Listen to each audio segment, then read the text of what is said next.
Hollywood gearing up for the biggest night of the year, the 83rd Annual Academy Awards. And here with a preview of what to expect this Sunday and his Oscar predictions, Bradley Jacobs, senior editor of Us Weekly magazine. Bradley, great to see you again this morning. How you doing? Great. Let's talk about what a great year, though, it has been for movies. These are the types of movies that a lot of people have seen and a lot of people have enjoyed. Absolutely.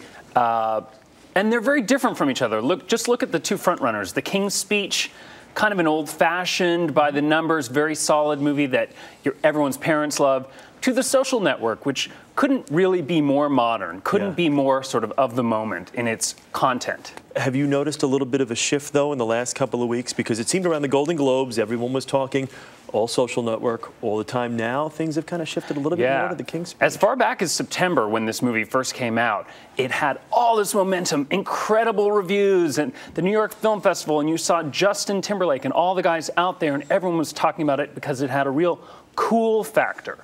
And then The King's Speech came along later in the year, and it had a more quiet opening, but it just built and built. And, you know, 60 Minutes did a whole segment about the painstaking detail that went into this movie. Harvey Weinstein was out really promoting this movie, and it just has worked, and The Social Network has sort of receded to the background. All right, now let's talk about the important stuff, and that is the people that are nominated, who's going to win, who will win, who you think will win, in your opinion. And let's start with Best Supporting Actress. So tell me, who do you think is going to win and who will win? Okay, I think Melissa Lee is going to win. She was an early front runner. I like this performance, but I thought it was a little bit of a caricature.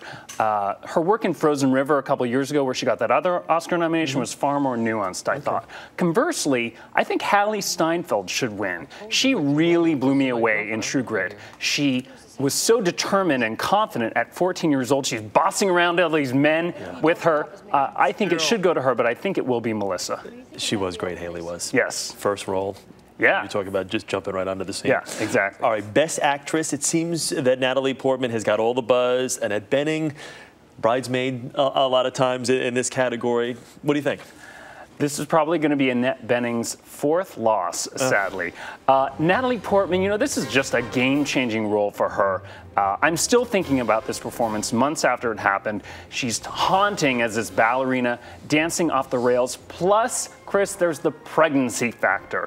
What Academy member can resist congratulating her? She's all around town pressing the flesh. She's pregnant. She's gorgeous. It's tough to not give her the gold. So we're going to congratulate her for being pregnant. Is that what you're saying?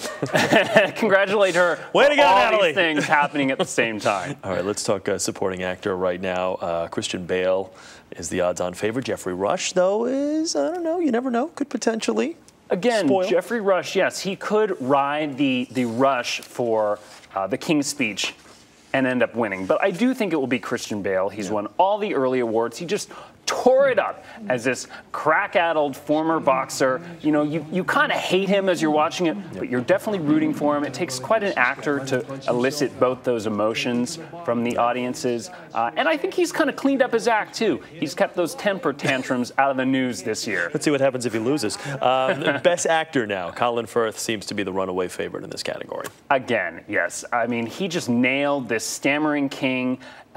The painstaking detail that went into this performance. Also, the friendship between the two men is really what makes this film kind of a gem. You don't see a friendship between two grown men blossoming on screen very often, but the scenes between them have just incredible energy and pathos. I think that Colin Firth is the most sure thing you have. All right, Best Director. Let's not spend too much time on this one.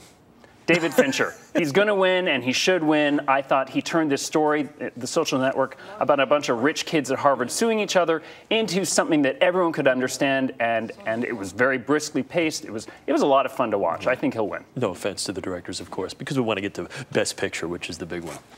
Again, I do think in the end it will be The King's Speech. I personally Come on, go out on a limb here. Well, give me the upset special, potentially. The upset special, I think, would be The Social Network. Yeah. I really don't see it happening. But if anything is going to take the prize away from Harvey Weinstein and the gang, it's The Social Network. And finally, the hosts. This is a little bit of a departure for them. I mean, this is not, I want to say a chance, but these are not two blockbuster stars here. James Franco and Anne Hathaway, both good in their own right, but not blockbuster stars here. They're a little more famous than they are actual box office stars. You know, 127 Hours has only made about 20 million. 11 Other Drugs, her movie with Jake Gyllenhaal, was pretty much a bomb. It made like 32 million.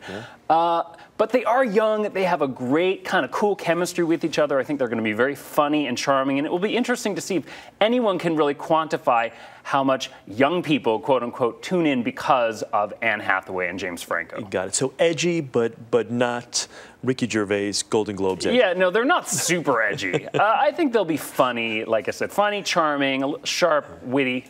All right, Bradley. Thank you so much. Bradley Jacobs. Good to see you here this morning.